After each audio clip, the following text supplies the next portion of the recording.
चलिए स्टूडेंट, आज का टॉपिक है मानव कान। इंग्लिश में इसको कहते हैं ह्यूमन ईयर। Human ear.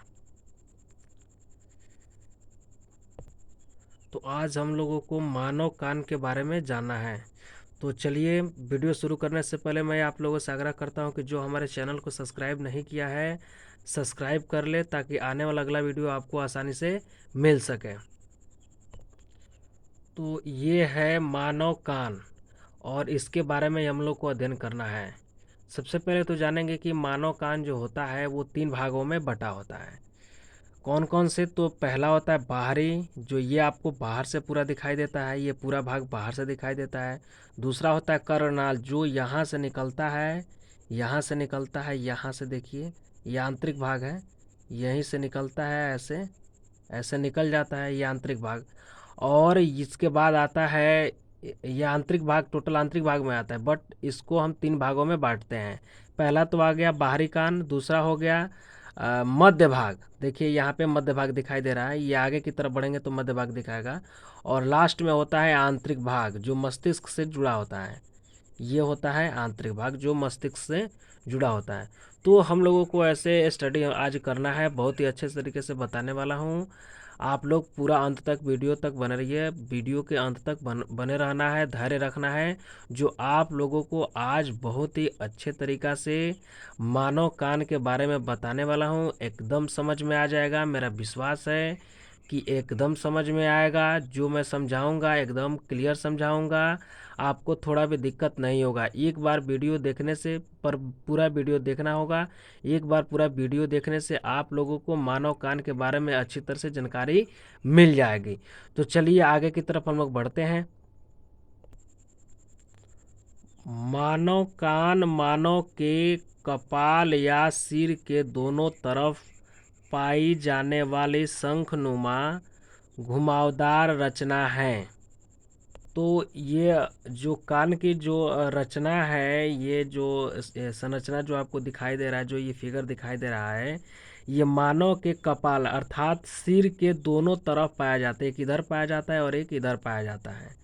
और ये एक प्रकार का शंखनुमा, जिस तरह से शंख होता है, शंख की भांति जो है घुमावदार संरचना है। ये आपको यहाँ पे दिखाई दे रहा है कि ये घुमावदार जो है संरचना होता है। तो शंखनुमा ये संरचना पाया जाता है। यह सभी कशेरुकियों या स्तनधारी प्राणियों में अलग अलग आकार में पाई जाती हैं। तो ये जो संरचना है ये सभी स्तनधारियों में और कशेरुकियों में। रही बात की कशेरुकी, तो इसको कहते हैं वर्टिब्रेट। एक होता है अकशेरुकी, जिसको कहते हैं अनवर्टिब्रेट कह सकते हैं उसको। तो जो वर्टिब्रेट होते हैं, तो वर्टिब्रेट जंतु का मतलब हुआ कि जिसमें रीढ़ की हड्डियां पाई जाती हैं। और दूसरा बता रहे हैं कि स्तनधारी जंतु। स्तनधारी जंतु का मतलब जो अपने बच्चों को दूध पिलाती है, स्तन का धारण करती है या बच्चा पैदा करती है, उसमें ये कान पाया जाता है। तो इस तरह का तो हमारे देखने में जो है, जो जिस जीव में रीढ़ की हड्डियां पाई जाती हैं उसमें ये सुचारू रूप से उपस्थित होता है। ये कान इस तरह की संरचनाएं उपस्थित होती हैं। इसके साथ साथ मानव में इसकी संरचना जो देख रहे हैं आप, यह स्पष्ट रूप से दिखाई दे रहा है कि मानव में किस तरह की संरचनाएं हैं। मानव भी कशेरुकी जंतु है, वर्टिब्रेट है, कार्डेटा है। और इस तरह से आप समझ सकते हैं कि ये स्तनधारी भी होते हैं, क्योंकि हमारे अंदर स्तन भी पाया जाता है। दुग्ध का उत्पादन भी होता है, जो हमारे मादा दुग्ध का उत्पादन करती हैं, पर नर में अविकसित होता है। इसलिए हम कह सकते हैं कि ये जो कान होता है ये स्तनधारियों में और कशेरुकीय जंतुओं में पाया जाता है। जीव विज्ञान के अनुसार सभी मनुष्यों के कान लगभग एक ही तरह काम करते हैं। सही बात है। अगर जीव विज्ञान के अनुसार देखा जाए, सभी मनुष्यों का कार्य लगभग एक समान ही काम करते हैं। तो इस तरह से समझ सकते हैं कि अगर जीव विज्ञान के अनुसार देखा जाए, बायोलॉजी के अनुसार देखा जाए, तो सभी मनुष्य का जो कान होता है लगभग एक समान ही कार्य करता है।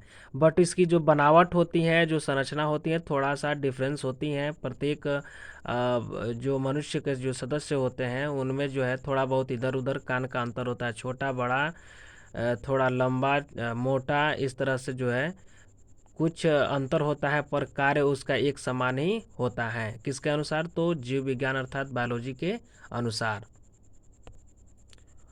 और सभी में समान हिस्से या अंग पाए जाते हैं जो कि मनुष्य के आसपास वातावरण में पाई जाने वाली या उत्पन्न होने वाली सभी ध्वनियों को एकत्रित करता है।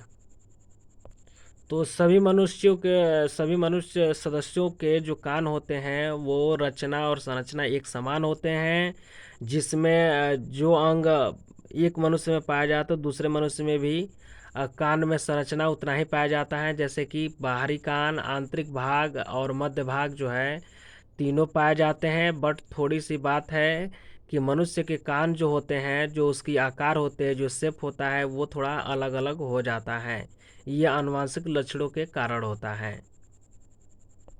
और ये कान बाहरी वातावरण से ध्वनि को उत्पन्न कर ध्वनि को ले करके अंदर समाहित करके और आंतरिक भाग में भेजता है, और आंतरिक भाग मस्तिष्क को भेजता है, जिससे पता चलता है कि हाँ, वातावरण की ध्वनि कैसी है, किस तरह की आवाज़ें हैं। फिर यह इन ध्वनियों को कान की नलिका के माध्यम से कान के पर्दे तक पहुंचाता है। कान के पर्दे से होकर यह आगे आंतरिक हिस्से में पहुंचते हैं, जो कि दिमाग से जुड़ा होता है। इसके बाद यह ध्वनि हमारे दिमाग को प्राप्त होती है और हमें आवाज़ सुनाई देती हैं। मानव कान को 3 भागों में बांटा जाता है। अब जैसे ही ध्वनि यहाँ आता है तो ये ध्वनि जो है कर्णनाल द्वारा मध्य भाग से पहुंचते हुए आंतरिक भाग तक पहुंचता है, और आंतरिक भाग से सीधे जो है कहाँ पहुंच जाता है? तो मस्तिष्क तक पहुंच जाता है, यानी कि दिमाग तक पहुंच जाता है। और इसके बाद ध्वनि जैसे ही हमारे दिमाग को प्राप्त होता है और हमें आवाज़ सुनाई देने लगती हैं। और ये जो जो कान होता है, जो मानव का जो कान होता है, जो ये आपको दिखाई दे रहा है संरचना, जो कान होता है ये 3 भागों में बटा होता है। पहले भी बता चुका हूँ। बाहरी कान और मध्य कान दूसरा, और तीसरा है आंतरिक कान। इसको मैं फिगर के द्वारा थोड़ा दिखाने की कोशिश कर रहा हूँ। आप लोग देखिए कि ये बाहरी कान कैसा होता है।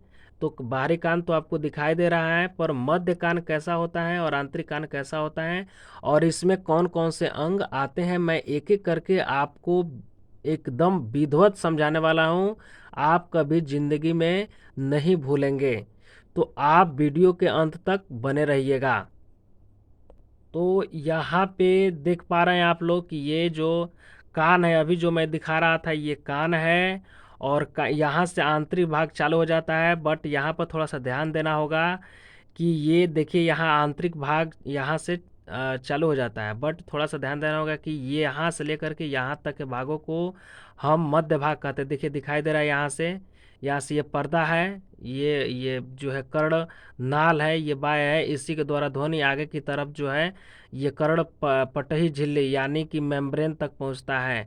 इसको हम बोलते हैं कान की जो पर्दा होता है, इसको कान के पर्दा बोलते हैं, यहाँ तक पहुँचता है। तो आपको यहाँ पे दिखाई दे रहा है कि ये बाहरी भाग है, और यहाँ पे ये मध्य भाग दिखाई दे रहा है, ये बीच वाला भाग दिखाई दे रहा है आपको, और यहाँ से आपको भाग दिखाई दे रहा है आंतरिक भाग यहाँ दिखाई दे रहा है आपको। तो यहाँ से ये बाहरी कान हो जाएगा आपका, और ये हो जाएगा मध्य भाग। यहाँ आपको दिखाई दे रहा है, ये मध्य भाग दिखाई दे रहा है, और ये आ जाएगा आपका आंतरिक भाग। ये पूरा का पूरा भाग आता है आंतरिक भाग में। तो मनुष्य का कान अर्थात मानव का कान 3 भागों में बटा होता है। बाहरी कान जो बाहर से दिखता है, इसमें 3 भाग होते हैं, कर्णपाली, पिन्ना और कर्णनाल। तो इस तरह से ये 3 भाग होते हैं। मैं आप लोगों को एक एक करके समझाने वाला हूँ। बाहरी कर्ण, मध्य भाग और आंतरिक भाग एक एक करके समझाऊंगा कि इसका जो अंग है कौन कौन से कार्य हैं, ये कौन कौन से कार्य करते हैं, इनका कौन कौन सा कार्य होता है। आप लोग सिर्फ वीडियो के अंत तक बने रहिएगा। चलिए आगे की तरफ पढ़ते हैं। तो मानव कान को 3 भागों में बांटा जाता है। तो इस तरह से देख रहे हैं, बाहरी कान पहला हो गया, बाहरी कान ये पहला है बाहरी कान। आउटर ईयर, देखिए यहाँ पे ये है बाहरी कान। तो ये बाहरी कान के बारे में हम लोग को स्टडी करना है। चलिए,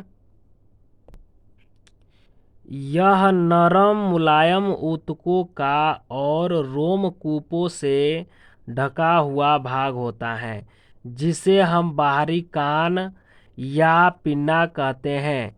इस हिस्से में भी 3 भाग आते हैं, पिन्ना या कर्ण पल्लव, कर्णपाली, कर्णनाल आते हैं। इसका काम बस इतना होता है कि यह बाहरी दुनिया से आने वाली सभी ध्वनि अर्थात आवाज़ों को कान की नलिका से पर्दे तक पहुंचाता है।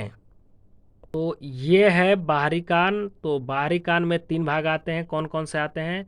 तो कर्णपाली आता है, जो अनेक पालियों में बटा हुआ पाया जाता है, जिसे ध्वनि टकरा करके कम आवाज बना करके जितना माध्यम, जितना डीबी में लेना चाहता है, डेसिबल में लेना चाहता है कान या शरीर, उतने डेसिबल में ही आवाज़ को ये देता है। चाहे जितना भी तेज आवाज़ बजे उसको डेसिबल में ही देना होता है। अच्छा, इसके साथ साथ मैं बता दूं कि जो बाहरी कान का जो कर्णपाली है पहला, और दूसरा भाग आता है कान का पिन्ना। ये पिन्ना भाग दिखाई आपको दे रहा है, ये कान का पिन्ना है। और तीसरा होता है कर्णनाल। देखिए ये कर्णनाल है, ये बाहर की तरफ ये कर्णनाल आपको दिखाई दे रहा होगा। यहाँ से आंतरिक भाग चालू हो जाता है, बाह्य नाल भी इसको कहते हैं। चलिए, तो इसमें 3 भाग होते हैं, कर्णपाली, पिन्ना और कर्णनाल। इसका कार्य होता है कि ये बाहर से वातावरण को, ध्वनि को सीधे पर्दे तक पहुंचाने का कार्य करता है। यहाँ से सीधे पर्दे तक पहुंचा देता है। इसका इतना ही कार्य होता है। बाहरी कान का कार्य होता है कि ये बाहरी ध्वनि को, यानी कि वातावरण में उत्पन्न ध्वनि को सीधे कहाँ पहुंचाता है? तो कर्णपटही झिल्ली, यानी कि कान के पर्दे तक पहुंचा देता है। कान की जो झिल्ली होती हैं, जो कंपन करती हैं, उसके पास ये ध्वनि को पहुंचा देता है। इसमें शिराएं भी पाई जाती हैं, जिससे कि रक्त का संचार लगातार होता रहता है। यह बाहरी हानिकारक कणों से सुरक्षा रखता है। तो इसमें रुधिर के शिकाएँ भी पाई जाती हैं, यानी कि रुधिर वाहिनियाँ, शिराएँ भी पाई जाती हैं, जो लगातार रक्त का संचार इसमें होता रहता है। और यह बाहरी जो है, जो बाहर से जो कण आते हैं, कोई भी हानिकारक कण आता है, चाहे कोई भी सूक्ष्म जीव, माइक्रोबिक जीव आता है, तो उसको जो है क्षति होने से पहुंचाने का कार्य करता है। ये बाहरी रह जाता है। तो इस तरह से इसका ये वर्क होता है कि ये जो है बाहरी वातावरण के ध्वनि को कर्णपटही झिल्ली तक पहुंचाता है। अर्थात ये जो कान का जो मेम्ब्रेन होता है वहाँ तक पहुंचा देता है। और बाहरी जो वातावरण, जो हानिकारक जो कण होते हैं, उससे भी ये रक्षा करता है। दूसरा भाग होता है मध्य कान, मिडिल ईयर। कान के पर्दे से मध्य कान प्रारंभ हो जाता है। इसके अंदर मुख्य रूप से कान का पर्दा और 3 छोटी हड्डियां पाई जाती हैं। इनके नाम मैलियस, इंकस और स्टेपिस हैं। तो बाहरी भाग के बाद ये है मध्य भाग। तो मध्य भाग में मुख्य रूप से 2 भाग आते हैं। मुख्य रूप से 2 भाग आते हैं। पहले हड्डी आता है और दूसरा होता है कान का पर्दा। तो यहाँ पे ये आपको कान का पर्दा दिखाई दे रहा है, और दूसरा दिखाई दे रहा है हड्डियाँ। यहाँ पे ये हड्डियाँ उपस्थित होती हैं। कान का पर्दा तो यहाँ दिखाई दे ही रहा है, इसके साथ साथ यहाँ पे हड्डियाँ भी दिखाई दे रही हैं। तो इसमें हड्डियाँ तीन तीन होती हैं, स्टेपीज, मैलियस और इंक्वस, ये तीनों हड्डियां पाई जा रही है। देखिए स्टेपिज यहाँ पे पाया जा रहा है, यहाँ आपको दिखाई दे रहा है, गोल सी संरचना दिखाई दे रहा है। मैलियस यहाँ थोड़ा सा लंबा दिखाई दे रहा है। ये इंक्वस छोटी सी, सबसे छोटी जो है यहाँ पे दिखाई दे रहा है, ये हड्डियाँ। तो मानव शरीर का सबसे छोटी हड्डी भी इसको कहा जाता है, जो कान की हड्डियाँ होती हैं उसको हम स्टेपिज कहते हैं। ये कान की सबसे छोटी हड्डियाँ पाई जाती हैं, स्टेपिज जो है कान की सबसे छोटी हड्डियाँ पाई जाती हैं। तो मध्य भाग में दो अंग पाए जाते हैं। कौन कौन से पाए जाते हैं? तो कर्ण, पटई झिल्ली और हड्डियाँ। और हड्डियाँ तीन होती हैं, कौन कौन सी होती हैं? स्टेपिज, मैलियस और इंक्वस। कान का पर्दा बहुत बारीक झिल्ली का बना होता है। जब ध्वनि संकेत कान के पर्दे पर टकराता है तो पर्दा कंपन करने लगता है, और यह कंपन संकेत इन तीन हड्डियों से होते हुए आंतरिक कान में पहुंचते हैं। तो यहाँ पे आप मध्य भाग में देख पा रहे हैं कि ये जो कर्णपट्टी है, यानी कि जो कान की जो मेम्ब्रेन है, जो पर्दा है, ये बहुत ही जो है बारीक झिल्ली से बना होता है। जैसे ही ध्वनि संकेत कान के पर्दे पर टकराता है, यानी कि इधर से जैसे ही ध्वनि कान के पर्दे पर यहाँ आ करके टकराता है तो पर्दा कंपन करने लगता है। यहाँ पर्दा जो है कंपन करने लगता है, और यह कंपन संकेत इन तीन हड्डियों से होते हुए, ये कंपन संकेत ये तीन हड्डियों से होते हुए, यानी कि स्टेपिस, मैलियस और इंक्वस से होते हुए ये सीधे जो है कान के आंतरिक भाग में पहुंच जाते हैं। ये दिखाई दे रहा है आंतरिक भाग, यानी कि ये कान का आंतरिक भाग है, और ये मध्य भाग है, और ये बाहरी भाग आपको दिखाई दे रहा है। तो कान तीन भागों में बटा होता है। तो यहाँ से जैसे ही ध्वनि कान के पर्दे पर आता है, टकराता है, तो ये कंपन करके ये सीधे जो है हड्डियों से होते हुए सीधे आंतरिक भाग में पहुंच जाता है। यहाँ पर दिखाई दे रहा है कि ये आंतरिक भाग में पहुंच जाता है, तो इस भाग में पहुंच जाता है। और यहाँ से देखिए प्रगाढ़ तंत्रिका है, ये मस्तिष्क को दे देता है, और मस्तिष्क को जैसे ही देता है तो पता चल जाता है कि ये कौन सी आवाज़ है, कहाँ से आ रही है, किस तरह की आवाज़ है। तो इस तरह से हमें विश्वास है कि आप सभी स्टूडेंटों को, भाइयों और बहनों को समझ में आ रहा होगा। यदि समझ में आ रहा होगा तो अच्छी तरह से कमेंट कीजिएगा। चलिए आगे की तरफ पढ़ते हैं।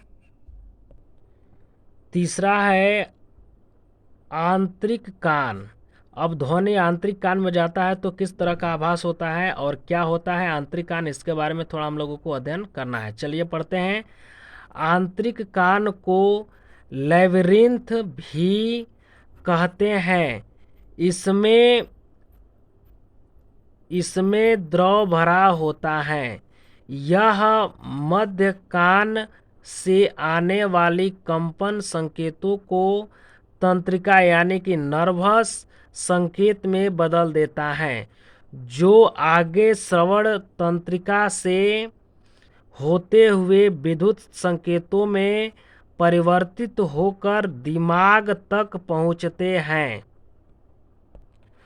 तो आप लोग यहाँ पे देख पा रहे हैं कि ये है आंतरिक भाग। आपको यहाँ दिखाई दे रहा है कि ये आंतरिक भाग है, और इसमें द्रव भी भरा होता है। द्रव में विभिन्न जो है क्या बोलते हैं, न्यूट्रिएंट्स भी पाए जाते हैं। तो इसमें द्रव भरा होता है।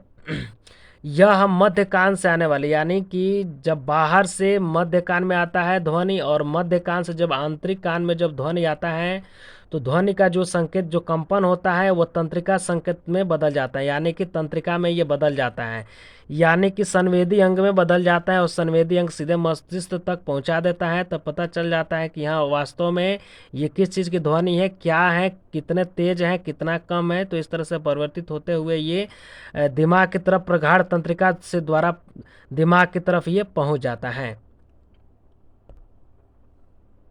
इस आंतरिक कान को भी मुख्य रूप से दो भागों में विभाजित किया गया है, जो कि आपके सुनने की क्षमता और शारीरिक संतुलन व स्थिति को नियंत्रित करते हैं, जिसके दो भाग निम्न हैं। तो आप लोग यहाँ फिगर में देख पा रहे हैं कि जो आंतरिक भाग है इसे भी दो भागों में बांटा जाता है। जैसे पहला हो गया कोक्लिया। देखिए यहाँ पे ये कोक्लिया भाग है जो यहाँ पे दिखाई दे रहा है आपको, शंखनुमा जो संरचना दिखाई दे रहा है ये कोक्लिया कहलाता है। इसको हिंदी में करड़ावत कहते हैं। तो ये पहला भाग इसका हो जाता है। ये आंतरिक भाग का पहला भाग ये हो जाता है। और दूसरा भाग होता है वेस्टिब्यूलर, जिसको अर्धचंद्राकार नाल जो यहाँ पे उपस्थित होता है। तो ये दूसरा हो जाता है वेस्टिब्यूलर। तो आंतरिक जो भाग होते हैं इसको दो पार्टों में बांटते हैं, यानी कि इसके भी दो भाग होते हैं। आंतरिक भाग के भी दो भाग होते हैं। कौन कौन से भाग होते हैं? तो वेस्टिब्यूलर और करड़ावत, यानी कि पहला करड़ावत होता है, कोल्किया होता है, और दूसरा वेस्टिब्यूलर होता है। तो चलिए हम लोग अध्ययन करते हैं कोल्किया के बारे में कि ये कोल्किया क्या होता है, इसका कार्य क्या होता है। तो आंतरिक भाग में पहला पढ़ेंगे हम लोग कोल्किया। इसको इंग्लिश में भी कोल्किया कहते हैं और इसको हिंदी में कहते हैं करड़ावत। तो चलिए इसको पढ़ते हैं। करड़ावित कहेंगे या करड़ावत कहेंगे इसको, जो है कोल्किया को। चलिए पढ़ते हैं इसको। यह शंख जैसी घुमावदार रचना होती है।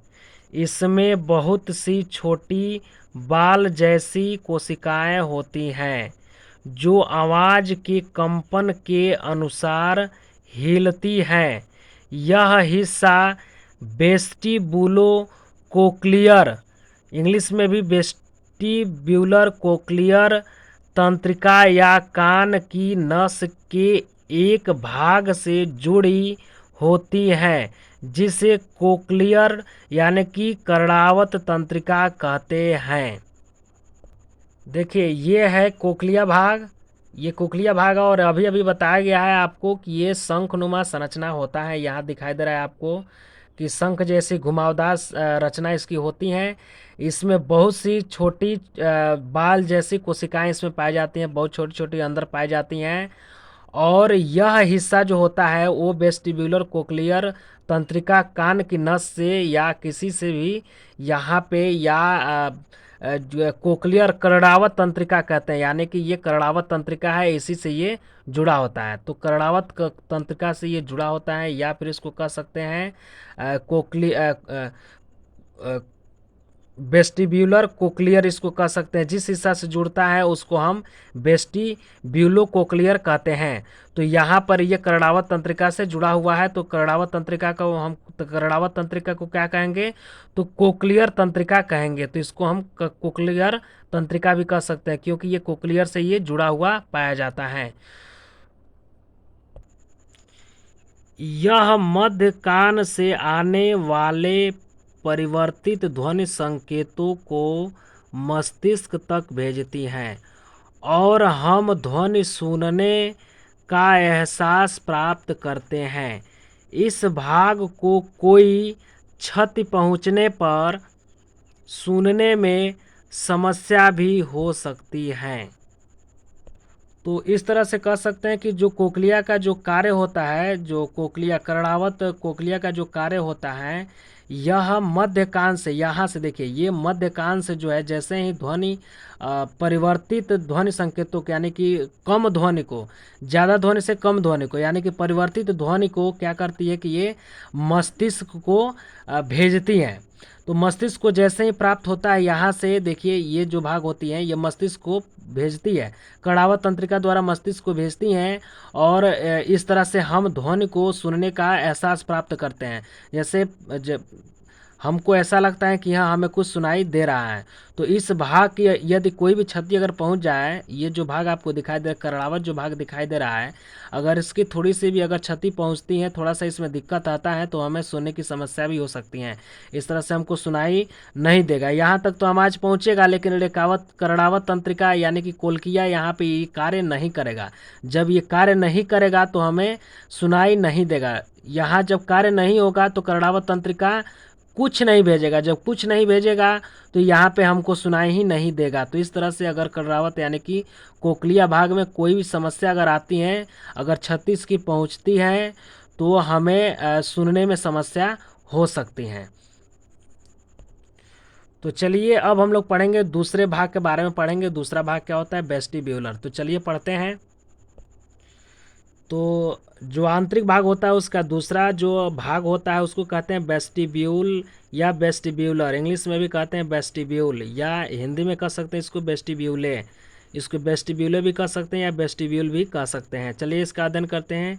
यह मुख्य रूप से वेस्टिबुलर यानी कि प्रगाढ़ कहलाता है। यह 3 अर्ध वृत्ताकार नलिकाओं से भी जुड़ा होता है।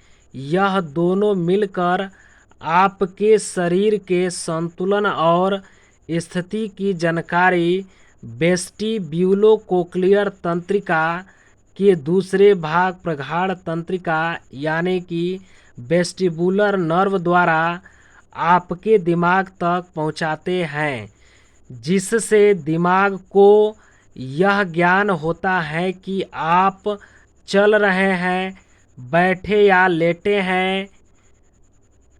इस हिस्से में कोई भी समस्या होने पर आप वेस्टिब्यूलर रोगों से तथा चक्कर आने की समस्या से ग्रस्त हो सकते हैं।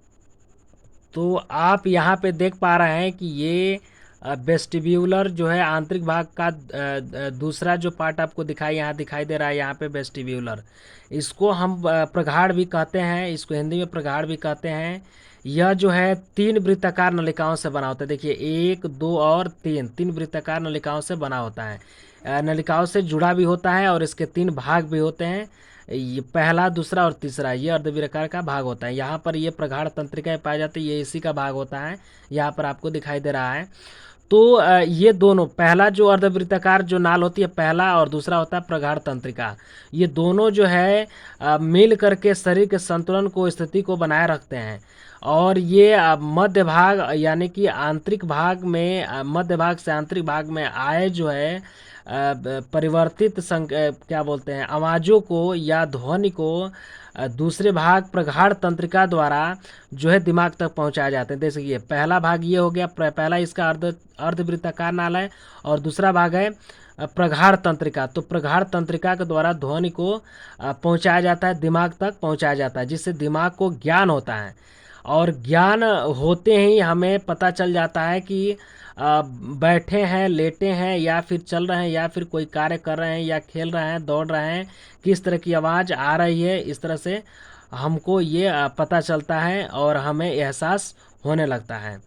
तो अगर इस हिस्से में किसी भी प्रकार की अगर समस्या आती है तो हम वेस्टिब्यूलर की समस्या हमें हो सकती है, रोगों से झेलना पड़ सकता है, या हमें चक्कर आने की समस्या हो सकते हैं। क्यों चक्कर आएंगे ये भी मैं बता रहा हूँ। क्योंकि हमें जिस डीबी में डेसिबल पर हमें चाहिए, जी कम से कम आवाज़ हमें चाहिए, यदि ये परिवर्तित नहीं कर पाता है, ये नहीं कम से कम करके नहीं दे सकता है प्रगाढ़ तंत्रिका को, तो दिमाग पे असर पड़ेगा। तो इस तरह से दिमाग पर असर पड़ेगा तो हमें चक्कर की समस्या हो सकती है या ग्रसित हो सकते हैं। तो ये उम्र के हिसाब से भी हो सकता है, या ज़्यादा ध्वनि सुनने पर भी ये समस्याएं उत्पन्न हो सकती हैं। ज़्यादा तेज़ डीबी में ध्वनि सुनने पर भी ये समस्याएं हो सकती हैं। तो आप लोगों से मेरा विनती भी है कि आप लोग ज़्यादा ध्वनि सुनने की कोशिश ना करें, कम से कम ध्वनि सुनने की कोशिश करें, और ध्वनि प्रदूषण भी न फैलाएं। मेरे तरफ से ये सूचित मैं कर रहा हूँ कि इतना काम आप लोग करें कि ध्वनि से बचें और ध्वनि प्रदूषण भी न फैलाएं। तो आज का वीडियो कैसा लगा आप लोग कमेंट में जाएं और बताएं। और हाँ, कमेंट, शेयर और हमारे चैनल को सब्सक्राइब ज़रूर करें, ताकि आने वाले वीडियो आपको आसानी से मिल सके। धन्यवाद।